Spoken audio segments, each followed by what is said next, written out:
Ano pala ako, tapos meron ako nakakita doon guys. Yun o. Ako pala si Ricey. At ngayon andito ako para surprising kaya. Yan o, ang ganda-ganda ng panahon, di ba? Tapos ako nga pala yung si Ricey. Maganda, beautiful, pretty. Nandito nga po kayo sa Batangas, sa bahay namin. Nag-aayos sila. Yan o, nag-aayos sila. Tapos nag-aano pa sila.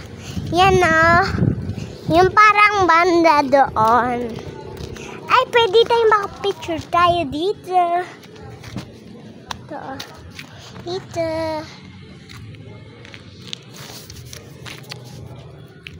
Dito.